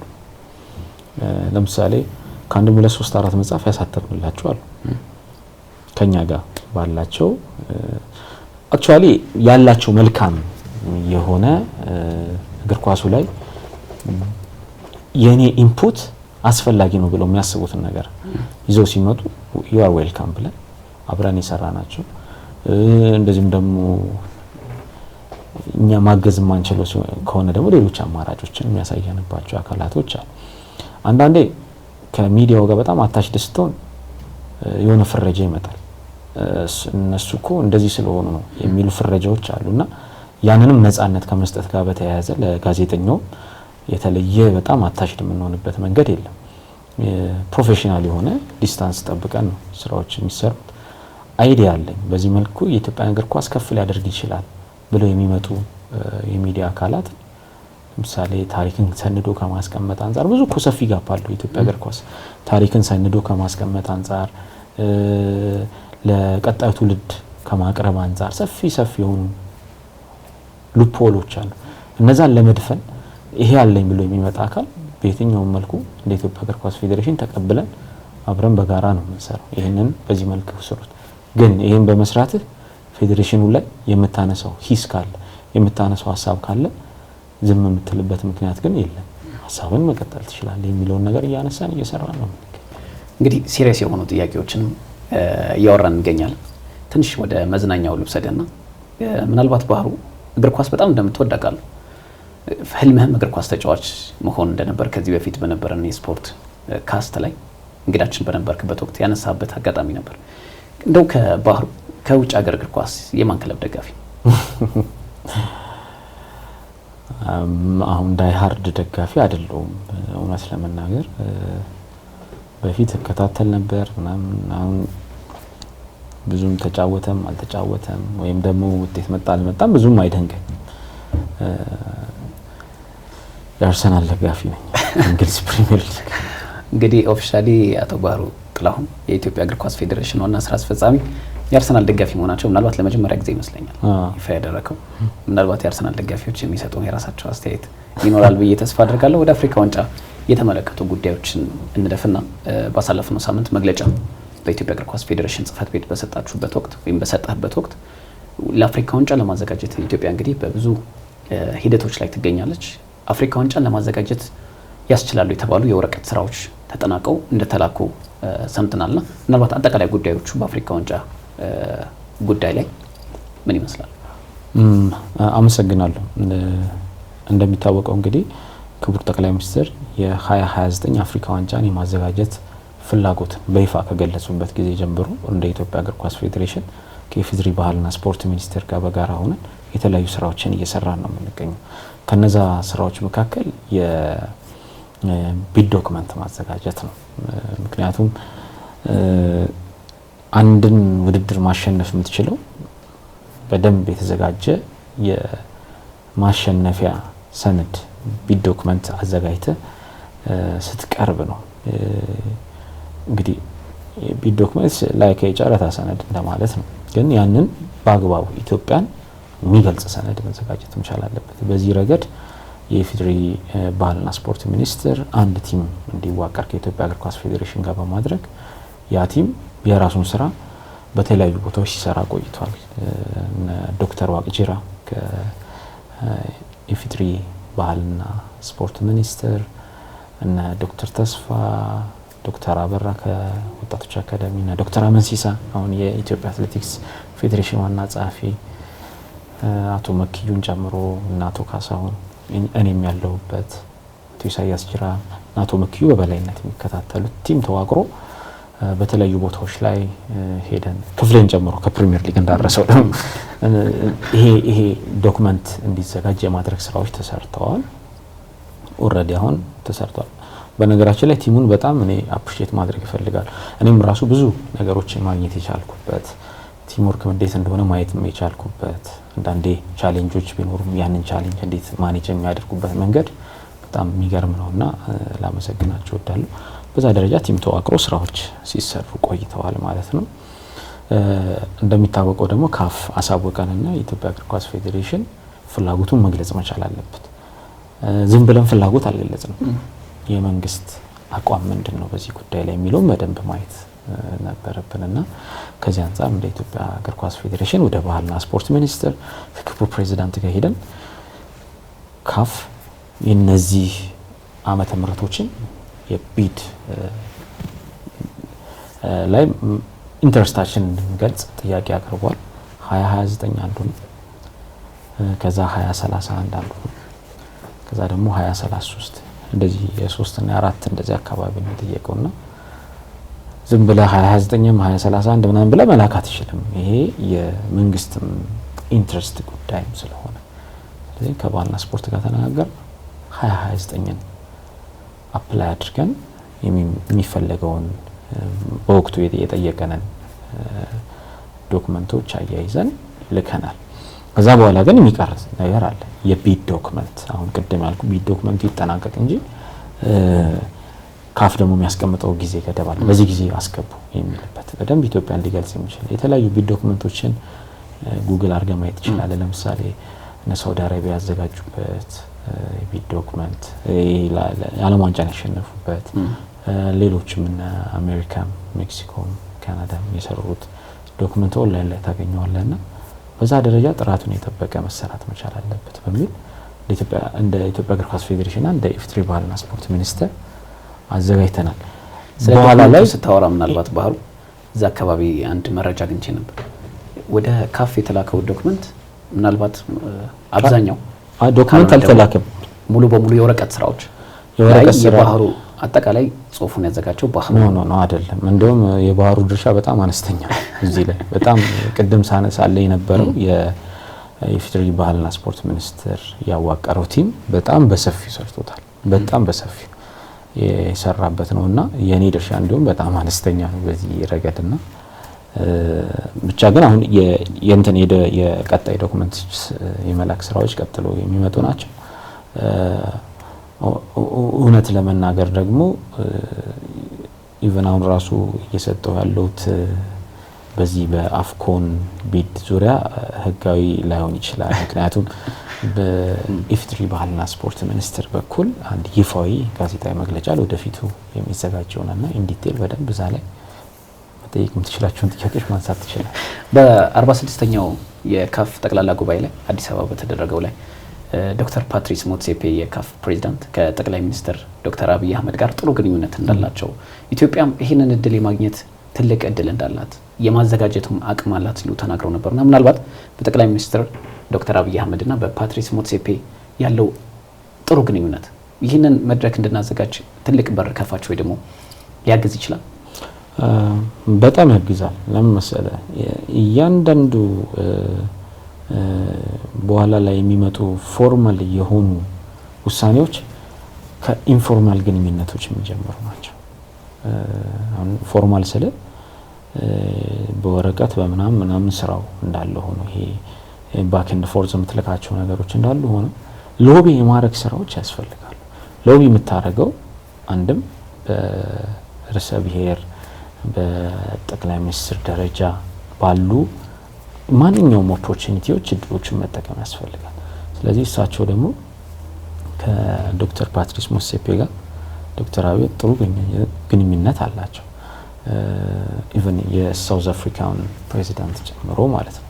ስለዚህ ይሄንን ወደ ተሻለ ኦፖርቹኒቲ መቀየር እጅግ በጣም ያስፈልጋል። ለዛም ነው እንደምታውቀው ባሳለፍነው ሳምንት ሳውዝ አፍሪካ ላይ ክቡር ዶክተር አብይ አህመድ ከዶክተር ፓትሪስ ጋር ውይይት ማድረጋቸውን በኤክስ ገጻቸው ላይ ማሳወቃቸው ይታወቃል፣ ማስፈራቸው ይታወቃልና እንደዚህ አይነት ግንኙነቶች በጣም ወሳኝነት አላቸው። ከሳቸው ደግሞ በተጨማሪ ክቡር ፕሬዚዳንታችንም ደግሞ የካፍ ኤክስኮ ሜምበር እንደመሆናቸው መጠን ደግሞ እሳቸውም ዛ ኤክስኮ ሚቲንግ ላይ የሚያነሷቸው ሀሳቦች ኢንፎርማሊ ከኤክስኮ ሜምበርስ ጋር የሚወያዩበት መንገድ ሌላ ራሱን የቻለ ምንድነው ጠረጴዛው ላይ ካለው ባትል በተጨማሪ በጎን የምታደርገው የስፖርት ዲፕሎማሲ ፖለቲካል ዲፕሎማሲ ወሳኝነት ይኖረዋል። የአፍሪካ እግር ኳስ መስራች እንደሆነች ሀገር የአፍሪካ ዋንጫ ማዘጋጀት ይበዛብናል ብዬ አላስብም። ከግብጽና ሱዳን ጋር በመሆን የአፍሪካ ዋንጫ አዘጋጀች ሀገር ነች። የአፍሪካ ዋንጫ መስራች የሆነች ሀገር ነች። ስለዚህ የአፍሪካ ዋንጫ ማዘጋጀት በጣም የሚያንስባታል እንጂ የሚበዛባት ሀገር እንዳልሆነች ሁሉም ያውቃል። የእግር ኳስ ተመልካቹ ምን ያህል እግር ኳስ እንደሚናፍቀው ምን ያህል እንደዚህ አይነት ቶርናመንቶች ህልሙ እንደሆነ በሀገሩ ላይ ማየት ግልጽ ነው። ባህሩ እንደው አሁን ባለን ነባራዊ ሁኔታ አጠቃላይ የአፍሪካ ዋንጫ የማዘጋጀት አቅም ይኖረን ይሆን? ምክንያቱም አሁን 2029 3 አመት ነው የሚቀረው ከዚህ በኋላ ያው በፈረንጆች 2026 እየገባ ስለሆነ ማለት ነውና አሁን ካለን አጠቃላይ ነባራዊ ሁኔታ ከኢንፍራስትራክቸር ጀምሮ ካሉን ስቴዲየሞች ካለን አጠቃላይ ነባራዊ ሁኔታ ምናልባት የማዘጋጀት አቅሙ የእውነት ይኖራል? በጣም ይኖራል። የትኛውም ሀገር ጥንቅቅ ያለ ዝግጅት አድርጎ ቢድ ወይም ደግሞ ጨረታ አሸንፎ አፍኮንም ሆነ የዓለም ዋንጫን ያዘጋጀ የለም። በፕሮሰስ ኮሚትመንትን የምትገልጽበት ነው። ለምሳሌ እና ሳውዲ አረቢያ እኮ የዓለም ዋንጫን ሲያሸንፉ ሳውዲ አረቢያ ላይ ያሉ ስቴዲየሞች ከኛ ጋር ይመሳሰላሉ ለማለት አይደለም፣ ግን ሀሳቡን ማነሳለ ሳውዲ አረቢያም ይሁን ኳታር የዓለም ዋንጫም ይሁን ስቴዲየሞቹ ሳይሰሩ እንደዚህ አይነት ቦታዎች ላይ እንደዚህ አይነት ስቴዲየሞች ይሰራል እንደዚህ ይሆናል የሚሉ ኮንቪንሲንግ የሆኑ ሀሳቦችን በዶክመንታቸው ውስጥ በማካተት ምን ያህል ቪዚብል ነው አይደለም የሚለውን በደንብ ቲሙ ደግሞ ተከታትሎ በማየት ደረጃ ነው እንግዲህ እዚህ ደረጃ መድረስ የሚቻለው። ስለዚህ እንደ ኢትዮጵያ ደግሞ ያሉን ኢንፍራስትራክቸር ላይ ጋፖች አሉት። እሱ ማይካር ነው ከስቴዲየም ጋር ተያይዞ፣ ግን እሱን ለማስወገድ ደግሞ ምን ያህል መንገድ ኮሚትድ ሆኖ እየሰራ ነው የሚለውን ማየቱ በቂ ይመስለኛል። ለምሳሌ አዲስ አበባ ስቴዲየም አሁን ያለበት ፕሮግሬስ በጣም የሚገርም የሚደንቅ ነው። የባህር ዳር ስቴዲየም በደንብ ማየት ትችላለህ እና አርባ ምንጭን ማየት ትችላለህ ምን ያህል ኮሚትድ ሆነው እየሰሩበት እንደሆነ። ሌሎችም ስቴዲየሞች ላይና አቃቂ ስቴዲየም ማየት ትችላለህ። እዛ ላይም ከፍተኛ ስራ እየተሰራ ነው። ከተማ አስተዳደሩ ጥሩ ስራዎችን እየሰራ ነው የሚገኘው። የተወሰኑ ማሻሻያዎች የሚያስፈልጓቸው ስቴዲየሞች ይኖሩናል። እንደነ ድሬዳዋ ስቴዲየም መሻሻል የሚገባቸው ነገሮች አሉ። ሌሎችም እና ሐዋሳን ጨምሮ ሆፕፉሊ በቀጣይ ጊዜያቶች ወደ አክሽን ውስጥ የሚገቡ ናቸው የሚል እምነት አለኝና ከዛ አንፃር ብዙም ችግር አለ ብዬ አላስብም። ምክንያቱም ዋናው ብዙ ጊዜ ውድድሮች ሲዘጋጁ ሀገር ነው ኃላፊነቱ የሚወስደው ፌዴሬሽን አይደለም። ፌዴሬሽን ብቻውን ቢወስድ አይ ይሄንን ለማድረግ ወይ አቅሙ አይኖርም ወይ እንደዚህ ልትል ትችላል። ነገር ግን ይሄን ኃላፊነት የሚወስደው መንግስት ሲሆን ግን ዲሳይሲቭ ፓወሩ እያንዳንዱ ነገር ላይ በደንብ ኢንቮልቭ አድርጎ ኢቫሉዌት አድርጎ ስራዎች የመስራት ሂደቱ ላይ ኮሚትመንቱ ይዛን ያህል ስለሚጨምር ይሄን ለማሳካት ምንም የምንቸገርበት ሁኔታ አይኖርም። ዋናው ድሉን ማለት ነው ብቻ። ምናልባት ባሩ በርካታ ነገሮችንም አነሳን፣ ጥያቄዎችም ወደ ማገባደድ እየተቃረብኩ እገኛለሁ። ሰሞነኛ ወሬዎች በተለይ በኢትዮጵያ ፕሪሚየር ሊግ ላይ የሚነሷሉ። በተለይ ከተጫዋቾች ዲሲፕሊን ጋር በተገናኘ የቀድሞ ተጫዋቾች በተለያዩ ሚዲያዎች እየቀረቡ በርካታ ሀሳቦችን እየሰጡ ነው። ኢትዮጵያ የአፍሪካ ዋንጫ ለማዘጋጀት በጣም ትልቅ አላማን አንግባ እየሰራች ትገኛለች። በዚህ ሂደት ውስጥ ፕሪሚየር ሊጋችን የበለጠ ቢያድግ ደግሞ የበለጠ ውበት ይኖረዋል። ጠንካራ ብሔራዊ ቡድን ለመፍጠርም መንገድ ከፋች ሊሆን ይችላል። አንደር 17 በጥሩ ጉዞ መጥተው ደግሞ በአፍሪካ ዋንጫ ተሳታፊ ሆኗል። እነዚህ ተጫዋቾች አሁን በፕሪሚየር ሊግ ውስጥ ለሚጫወቱ ተጫዋቾች እነሱን አርአያ እያደረጉ ነው እየተጓዙ የሚገኙት። ግን በርካታ ከገንዘብ አጠቃቀም ጋር በተገናኘ ከብልሹ አሰራር በክለቦች መካከል ጋር በተገናኘ ህገወጥ በሆኑ የገንዘብ ዝውውሮች ጋር በተገናኘ ተጫዋቾች በሱስ መዘፈቅን ተከትሎ በርካታ ሀሳቦች ይነሳሉ። አንተም ሰምታቸው ይሆናል ብዬ ተስፋ አደርጋለሁና እንደው አጠቃላይ ሂደቱ በኢትዮጵያ ፕሪሚየር ሊግ ውስጥ ያለው ጉዳይና ተጫዋቾች ዲሲፕሊን ከመሆን አንፃር ምን መልከታለ? እውነት ነው። ሰሞኑን እያየናቸው ያሉ ኢንተርቪዎች አሉ ኢትዮጵያ እግር ኳስ ላይ በጣም መታየት የሚገባቸው ኤሪያዎች እንዳሉ በጣም አመላካች የሆኑ ሀሳቦች አሉ። በድፍረት ሀሳቦችን አንስተው ሲያነሱ አይቻለውና በተለይ እግር ኳሱን ለማሳደግ የተሻለ ደረጃ እንዲደርስ ከማሰብ አንፃር የሚያነሷቸውን ሀሳቦች አፕሪሺየት አድርጋለሁ። በዛውም ልክ ደግሞ አንዳንድ የተነሱት ሀሳቦች ምን ያህል አስተማሪ ናቸው የሚለው ነገር ጥያቄ የሚያስነሳም የሚሆንብኝ አለ። ያው መድገም ላይ ይጠበቅብኝ ይችላል። እነዛ ጥያቄዎች ኦኬ በዚህ ደረጃ የሆነ ሰው እግር ኳስን እየተጫወተ ከነበር ምን ነበር ኤክስፔክት እየተደረገ የነበረው? ማለት አሁን አተናል አንድ ሁለት ሶስት ታለንቶችን አተናል። ለምሳሌ አሁን ስሜንሽን ባረግለት ታፈሰ ሰለሞን በቀላሉ መተካት የምትችለው አይነት ተጫዋች እኮ አይደለም። እውነት ለመናገር በቀላሉ የምትተካው አይነት ታለንት አይደለም። ያን ታለንት እንዴት ፕሮቴክት ማድረግ አልተቻለም? በዚህ ሁላ ፕሮሰስ ውስጥ ሲያልፍ ይሄንን ልጅ ፕሮቴክት ማድረግ እንዴት አልተቻለም? ወደ ዋናው መስመር እንዲመጣ ማድረግ እንዴት አልተቻለም የሚለው ነገር በደንብ መታየት መቻል አለበት። ፕላስ የተጫዋቾቻችን የሰልፍ ማኔጅመንት ላይ በጣም ችግር እንዳለባቸው የሚያሳይ ነው። ኖት ሁሉ የተወሰኑ ተጫዋቾች ራሳቸውን እንዴት ነው ማኔጅ የሚያደርጉት? የሚያገኙትን ነገር ብዙ ጊዜ አነሳዋለሁ። የጋሪ ፈረስና ኳስ ተጫዋች ተመሳሳይ ነው። የጋሪ ፈረስ አይተ ከሆነ የተወሰነ ጊዜ አገልግሎት ይሰጣል። ከሆነ ጊዜ በኋላ ልክ ሲቆሳስል ወይ ምን ሲል አስፋልት ላይ በፊት የኤምሲ መንገዶች ላይ ቆሙ ምናምን ነው የምታያቸው። ዝንብ ሲወረው ዝንቡን እሺ ለማለት ዝንቡ እንዳያስቸግረው በሚል መኪና ሲያልፍ ያባርልኛል ብሎ ስለማስብ ወደ መኪናው ወዳለበት መጥቶ ይቆማል። ብዙ ጊዜ የሚመስለን ግን ባለቤቶቹ አምጥተው አስፋልት ላይ ማቆማቸው ነበር የሚመስለው። ያ አይደለም ፖይንቱ። ከህመማቸው ጋር የተያያዘ ነው። ስለዚህ እግር ኳስ ተጫዋችም የሆነ አመት ድረስ ነው ኮንትራት። ከዛ በኋላ ማንም ዞር ብሎ አይ ስለዚህ ምንድነው ማድረግ ያለብህ? ባለ ኮሌክት ባደረከው በሰበሰብከው አንጡር ሀብት ህይወትን መምራት መቻል አለብህ። የተለየ ቢዝነስ በመፍጠር የተለየ አይዲያ እግር ኳሱ ላይ ያለም ቢዝነስ ልፈጠር ትችላለህ። ካልሆነም ደግሞ ባለ ነገር ነው የምትኖረው። የተለየ ነገር ሊሆን አይችልም። ግን ያ ነገር አሁን ምንላቸው እኔ ቁጭ ብያውን እፈርማለሁ። ተጫዋቾች ደሞዝ ሲመጣ ውል እኛን እንግዲህ ከደሞዝ ጋር በተያያዘ ከሌ የሚባለው ቲም አንድ ተጫዋች ሲመጣ የሚያስደነግጡ ገንዘቦችን ነው ውላቸው ላይ እኛም ዊትነስ ሆነን የምንፈርምላቸው። ያ ይደርሳቸውን ስትባል ያስደነግጣል። ምን አይነት የአግሪመንት ነው ያለ? ለምንድን ነው ማጋለጥ የማይቻለው? እየተጫወትክ ለምን ማጋለጥ አይቻልም? ግዴታ ስታቆም ነው ወይ ማጋለጥ መቻል ያለብህ? ፕራክቲካሊ ያለበት ለምን አታጋለን? መስዋዕትነት ያስፈልጋል ብዬ አስባለሁ እንደዚህ አይነት ነገሮች የሚያደርጉ አካላቶች ላይ። ያኔ ፕራክቲካሊ ማድረግ ለምን አይቻልም? የሆነ ጅብ ካለፈ ይሆናል ቬግ ይሆናል ሀሳቡ።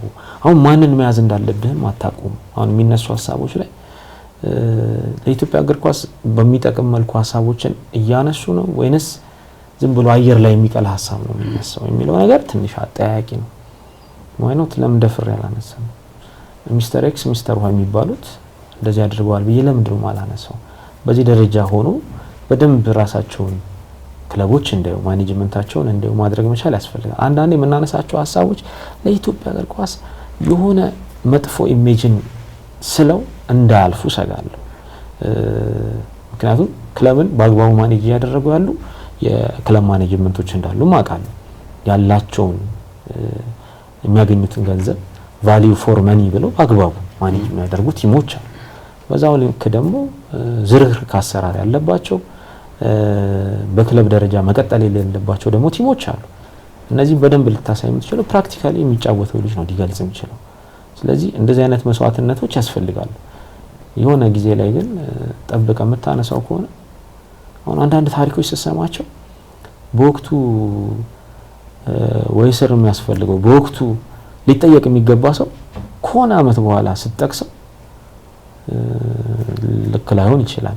ፌዴሬሽኑ አምና በጣም ከሰራቸው ስራዎች በጣም ይወደድኩት በተለይ በኢትዮጵያ ፕሪሚየር ሊግ ክለቦች ላይ ጠንካራ ያሉ እርምጃዎችን ለመውሰድ ከሊግ እስከ መውረድ ድረስ ሊያደርሱ የሚችሉ ውሳኔዎችን ያስተላለፋችሁበት ጊዜ ተመልክተናል። ከህገ ወጥ የተጫዋቾች ዝውውር በሶስተኛ ወገን ዝውውር ገንዘብ ለፈጸሙ ተጫዋቾችም ጭምር በጣም ክለቦችና ተጫዋቾች ጠንካራ ያለ እርምጃዎችን ስትወስዱ ተመልክተናል። እንደነዚህ አይነት መረጃዎች ስትሰሙ ግን እንደ ፌዴሬሽን የእናንተስ ድርሻ ምንድነው? በተለይ ክለቦቹን ከመቆጣጠር አንጻር እንደ ኢትዮጵያ እግር ኳስ ፌዴሬሽን አሰራር ተዘርግቷል። እንግዲህ የፋይናንሻል ማኔጅመንቱ የምንቆጣጠርበት አሰራር አለ።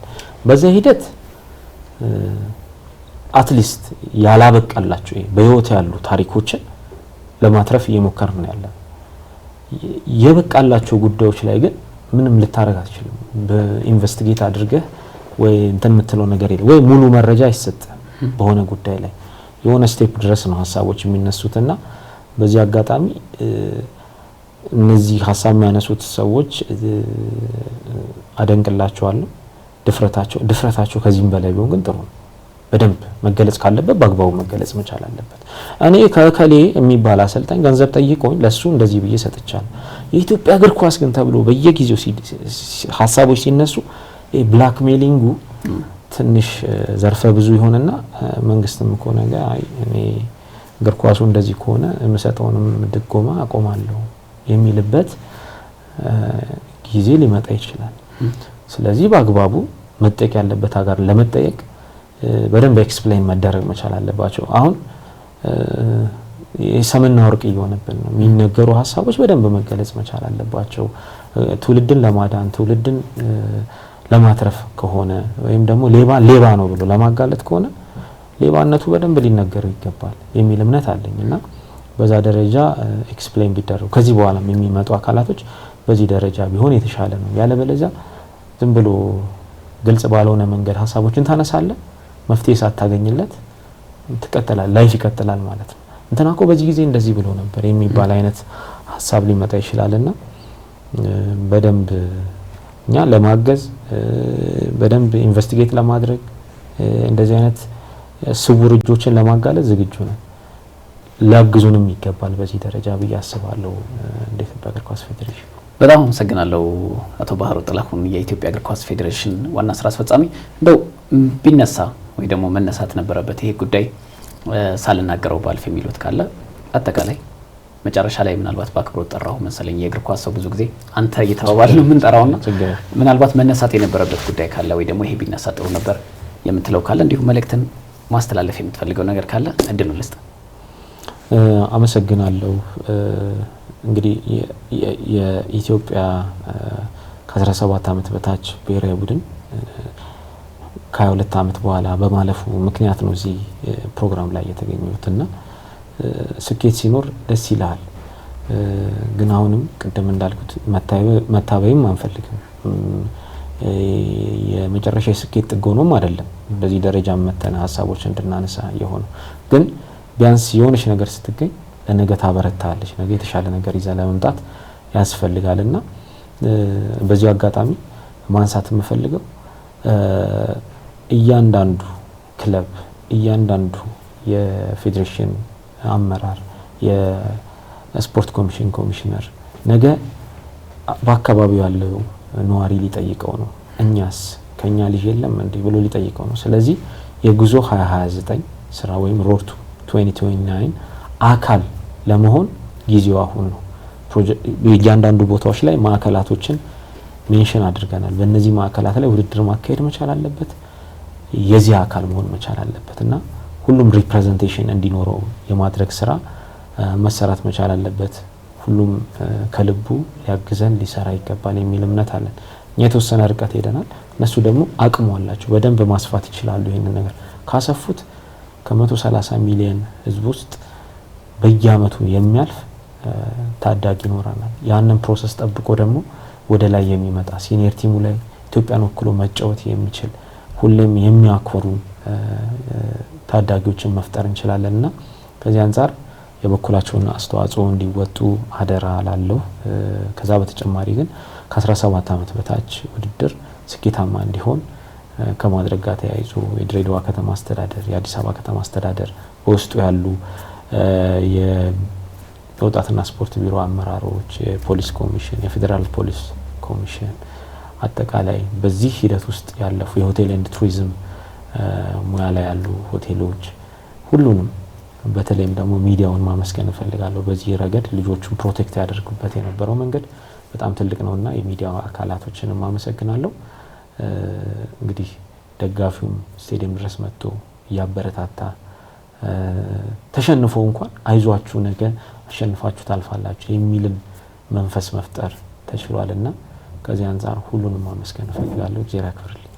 አመሰግናለሁ። እንግዲህ ተመልካቾቻችን ሳምንታዊው የስፖርት ፕሮግራማችን ይህንን ይመስል ነበር። በተለያዩ ጉዳዮች ዙሪያ ከ17 አመት በታች ብሔራዊ ቡድናችን ወደ አፍሪካ ዋንጫ ማለፉን ተከትሎ እንዲሁም ደግሞ በአፍሪካ ዋንጫ ዝግጅቶች ዙሪያ እንዲሁም ደግሞ በተለያዩ አጠቃላይ ጉዳዮችን ከኢትዮጵያ እግር ኳስ ፌዴሬሽን ዋና ስራ አስፈጻሚ ባህሩ ጥላሁን ጋር ያደረግነው ቆይታ ይህንን ይመስል ነበር። በቀጣይ በተለያዩ ዝግጅቶች የምንጠብቃችሁ ይሆናል። እስከ ሳምንት ሰላም።